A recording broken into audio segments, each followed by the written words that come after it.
R$ 150 por mês pode parecer uma pechincha, mas e se a IA não cortar imposto, não consultar o sistema e ainda entregar uma resposta convincente, porém errada? GPT versus Claude versus Gemini no MEI. A IA pode cortar trabalho, mas não decide imposto sozinha. O título promete R$ 150 por mês no MEI.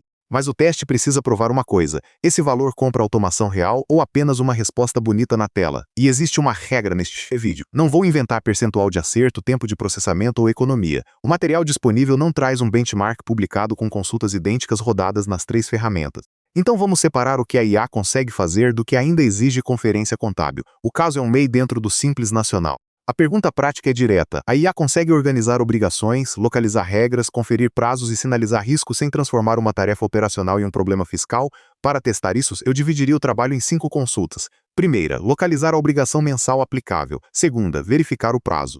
Terceira, identificar comunicações oficiais pendentes. Quarta, analisar se uma situação descrita pelo cliente pode alterar o tratamento tributário. Quinta, produzir uma lista de documentos que o escritório precisa solicitar. A comparação será GPT versus Claude versus Gemini, usando exatamente o mesmo contexto, a mesma pergunta e as mesmas fontes. Nada de perguntar para uma ferramenta com 5 linhas e para outra com um dossiê completo. Sem padronização, o resultado não mede a IA, mede apenas a qualidade do prompt, e o primeiro lugar em que isso aparece é na fonte oficial. A primeira fonte de conferência é o portal gov.br. A página de serviços do Simples informa que o PGDAS-D é usado para preencher e enviar as informações relativas à atividade mensal da empresa optante pelo regime. A Receita também mantém uma área específica de cálculo e declaração, com consulta, transmissão, impressão de declarações e geração do DAS.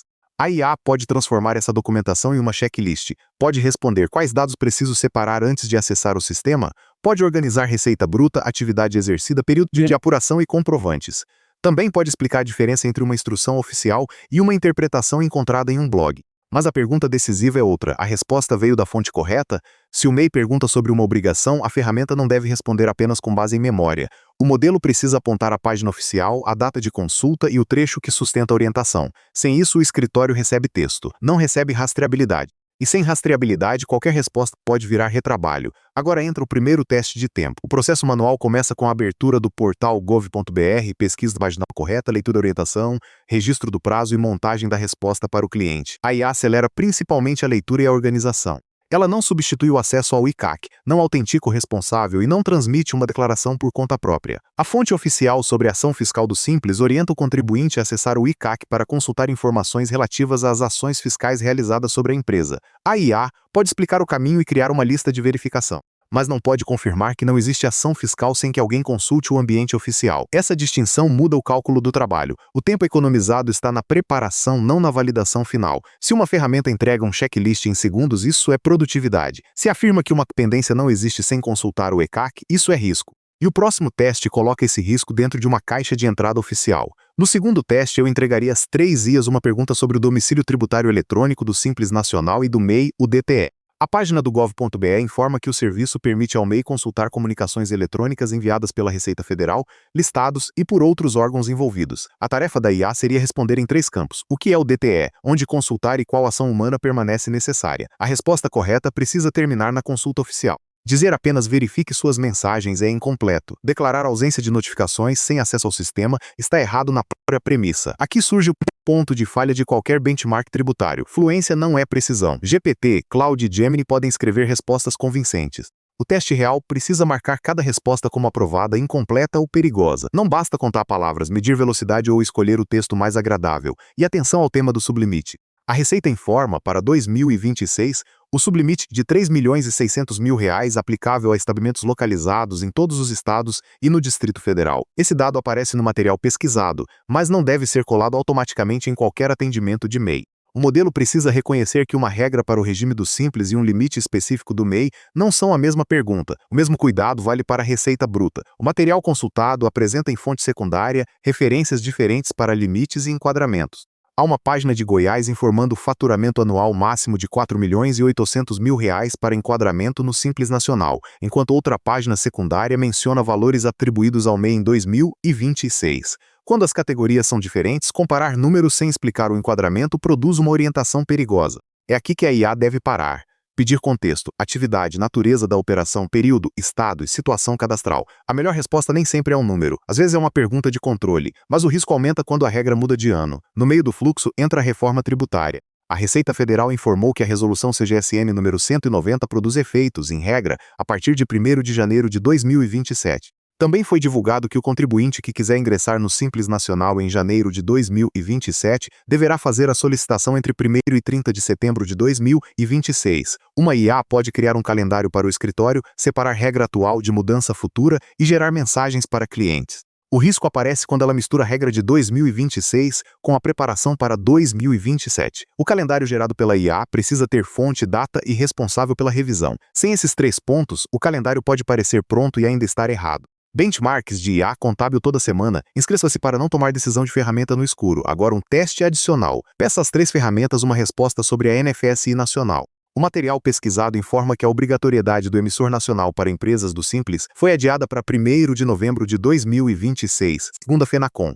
Essa informação precisa ser tratada como notícia setorial, com conferência na regulamentação oficial aplicável ao caso.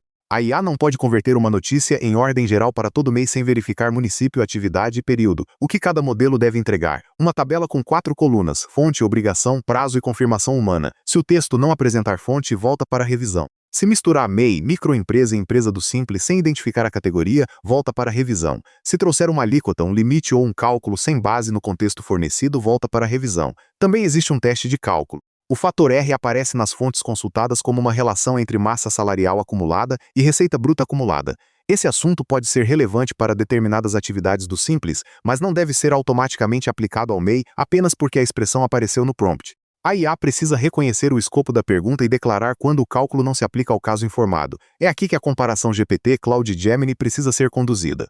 Não com uma nota subjetiva de pareceu melhor, mas com critérios operacionais. Citou fonte oficial, separou fato de hipótese, pediu informação ausente, diferenciou o MEI de outros enquadramentos, indicou a necessidade de acesso ao sistema, marcou a data da regra. Um erro em qualquer desses pontos pode gerar retrabalho ou comunicação incorreta ao cliente. E existe uma limitação que nenhuma dessas ferramentas resolve. LGPD, dados fiscais, documentos pessoais, faturamento, notificações e informações cadastrais não devem ser enviados automaticamente para qualquer serviço.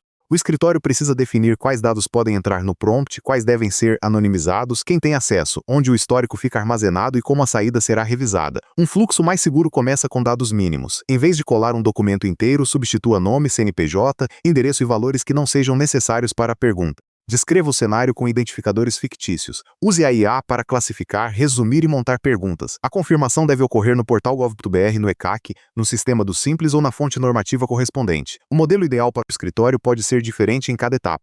Uma ferramenta pode ser melhor na redação da mensagem ao cliente. Outra pode organizar melhor uma tabela. Outra pode localizar uma contradição no texto. Sem teste reproduzível, afirmar qual é a melhor seria apenas marketing. O fluxo recomendado é híbrido. Primeiro, o contador define a pergunta e remove dados desnecessários. Depois, GPT, Claude ou Gemini produz uma primeira análise com fontes exigidas. Na sequência, uma segunda ferramenta faz a crítica. Por fim, uma pessoa confere a fonte oficial e registra a decisão no processo do cliente. Para o MEI, a automação mais segura não é a IA faz tudo. É a IA preparar a tarefa. Reunir perguntas, organizar documentos, lembrar o prazo informado pela fonte, estruturar a consulta do PGDSD, sinalizar uma comunicação no DTE e destacar quando o caso saiu do padrão. A promessa dos R$ 150 só pode ser validada quando o escritório medir suas próprias tarefas, com o mesmo volume, os mesmos prazos e os mesmos critérios de erro. O que este teste já mostra é o limite. A IA pode reduzir trabalho operacional, mas não autoriza pular a fonte, o sistema oficial ou a revisão humana.